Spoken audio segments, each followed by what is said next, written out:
Hello friends, how are you all? I'm Vali and today I'm going to discuss a very important previous questions of 2020 education subject. So today I'm going to start from the previous questions 2022 because your upcoming exam is here, target June 2023. So my first question is, which of the following is not a platform of MOOCs. आपको बताना है इनमें से कौन सा MOOCs का platform नहीं है। मूक्स मतलब जो आपका मैसिव ओपन ऑनलाइन कोर्सेज होते हैं उसका प्लेटफॉर्म नहीं है। कॉर्सेरा, ईडीएक्स, फ्यूचर लर्न या फिर मिट मैसेच्यूसेट्स या फिर स्वयं। बताइए इसमें से कौन सा जो है प्लेटफॉर्म नहीं होगा मूक्स का। तो जो मूक्स के प्लेटफॉर्म होते हैं पहले वो कौन कौन से होते हैं वो आपको पता होना चाहिए। देखिए जो बेस्ट मूक प्लेटफॉर्म्स होते हैं ऑनलाइन कोर्सेज के लिए वो होते हैं आपके Canvas, Cognitive Class, Coursera, edX, FutureLearn. ये तीनों आपके क्वेश्चंस ऑलरेडी दिए हुए हैं ऑप्शन में। University, Kadenze, Khan academy, Udacity and Udemy. तो आंसर क्या हो जाएगा हमारा, क्योंकि जो आपका मिट है ना, मिट ये इंस्टीट्यूट होता है टेक्नोलॉजी का। ये टेक्नोलॉजी का इंस्टीट्यूट है, ये मूक का प्लेटफॉर्म नहीं है हमारा। तो क्योंकि क्वेश्चन में आपसे नॉट पूछा है तो डी ऑप्शन आपका आंसर हो जाएगा।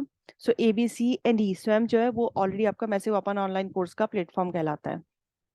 तो आंसर हो जाएगा आपका D option which is your correct answer. Next question है हमारा, India in India the national curriculum framework for teacher education, जिसको आप एनसीएफटी बोलते हैं, 2009, वो किसके द्वारा प्रिपेयर किया गया था, किसने तैयार किया था, किसने प्रिपेयर किया था। National curriculum committee of India ने किया था तैयार, national commission for teacher education, national council of educational research and training या फिर national council for teacher education. किसने किया था उसको तैयार, नेशनल करिकुलम फ्रेमवर्क जो टीचर एजुकेशन का था जिसको हम एनसीएफटी 2009 कहते हैं, तो तैयार किया था आपका national council for teacher education ने इन 2009। तो आंसर क्या हो जाएगा हमारा, डी ऑप्शन। नेक्स्ट क्वेश्चन है आपका, which of the following was not the aim of craft based education recommended by Mahatma Gandhi. That means वो क्राफ्ट बेस्ड एजुकेशन जो किसने दी थी आपको, महात्मा गांधी ने दी थी। लेकिन क्वेश्चन में आपसे क्या पूछ रहे हैं, नॉट पूछ रहा है, वो उसका आपको एम नहीं बता, मतलब जो एम नहीं है वो बताना है।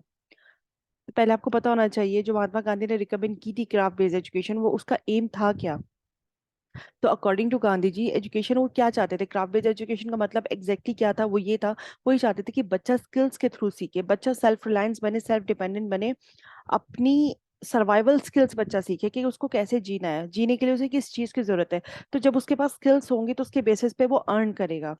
उसके जो उसे जॉब्स के लिए इधर उधर सर्च करने की जरूरत नहीं है, उसको वो सब चीजें आनी चाहिए। ये जो उस टाइम चरखा चलाने वाला और जो धागा बनाते थे वो सब चीजें इसी वजह से सिखाई गई थी ताकि बच्चा पढ़ाई के साथ साथ अर्निंग भी शुरू कर दे, ताकि वो सेल्फ डिपेंडेंट बन जाए, उसके अंदर कैपेसिटी हो कि वो अपनी लिवलीहुड के लिए, दैट मीन्स अपने जीने के लिए कमा सके। मेन एम एजुकेशन का ये होना चाहिए कि वो एक प्रोडक्टिव लाइफ जी सके, स्किल सीख सके, अपने आप को सेल्फ रिलायंस बना सके, ताकि बच्चों की माइंड और उनकी जो कैपेसिटी है एक्टिविटीज को समझने की वो बढ़ जाए, जिसकी वजह से क्या होगा, उनकी डिग्निटी और सेल्फ रिस्पेक्ट कैसे होगी, प्रमोट होगी। ये था क्राफ्ट बेस्ड एजुकेशन का मेन एम। तो उसके बेसिस पर अगर हम देखते हैं तो meeting the expenses of the teacher salaries, मतलब ये भी अपने आप में एक था, डिग्निटी ऑफ लेबर मेंटेन रहनी चाहिए, मिनिमाइजेशन होना चाहिए कि बच्चा सर्च ऑफ जॉब्स के लिए सिटीज में जो धक्के खाता है वो सब चीजें कम होनी चाहिए। और क्या था कि क्रिएशन ऑफ अ स्पेशलाइज नहीं, स्पेशलाइज क्लास ऑफ क्राफ्ट्समैन उन्हें नहीं बनाना था, उनका सिर्फ जो क्राफ्ट बेस्ड एजुकेशन था उसका सिर्फ एम ये था कि बच्चा जब स्किल्स लर्न करेगा उसके अकॉर्डिंग वो कुछ अर्न करेगा, थोड़ा सा सेल्फ डिपेंडेंट बनेगा। सिर्फ ये रीजन था क्राफ्ट बेस्ड एजुकेशन का, उसमें किसी ने कोई स्पेशलाइज क्लास नहीं बनानी थी। तो इसलिए second option is your correct answer, क्योंकि क्वेश्चन में आपसे नॉट पूछा है। नेक्स्ट क्वेश्चन है हमारा, who amongst the following coin the terms formative and summative evaluation. आपको बताना है जो कि हमने फॉर्मेटिव एंड समेटिव एवैल्यूएशन बहुत कॉमन टर्म है जो कि हम पढ़ते हैं अपनी टीचिंग में। तो ये किसने दी थी ये वाली टर्मिनोलॉजी, माइकल सेडलर ने दिया था, माइकल स्क्रिवन ने दिया था, नट ने दिया था या फिर एल्किन हावर्ड ने दिया था। तो ये टर्म आपको किसने दी थी, ये टर्म हमें माइकल स्क्रिवन ने दी थी। इन्होंने टर्म दी थी फॉर्मेटिव समेटिव इवैल्यूएशन के 1967 में। ये टर्म प्रेजेंट करती है कॉन्टेक्स्ट ऑफ इंस्ट्रक्शनल डिजाइन कि कैसे आप क्लास में इंस्ट्रक्शन दे रहे हो, अपनी एजुकेशन थ्योरी के बेसिस पे दी गई थी। और इवैल्यूएशन बेस्ड इंडस्ट्री में इसकी बहुत इंपॉर्टेंस है, बहुत वैल्यू है, as you we all know, क्योंकि फॉर्मेटिव इवैल्यूएशन आप क्लास के अंदर करते हैं, ड्यूरिंग द क्लासरूम करते हैं। समेटिव इवैल्यूएशन में आप बच्चे का ओवरऑल जज करते हैं, बच्चे को ओवरऑल इवैल्यूएशन करते हैं। तो ये टर्म आपको दी गई थी माइकल स्क्रिवन के थ्रू। नेक्स्ट क्वेश्चन हमारा लर्निंग थ्रू इनफॉर्मल एजुकेशन।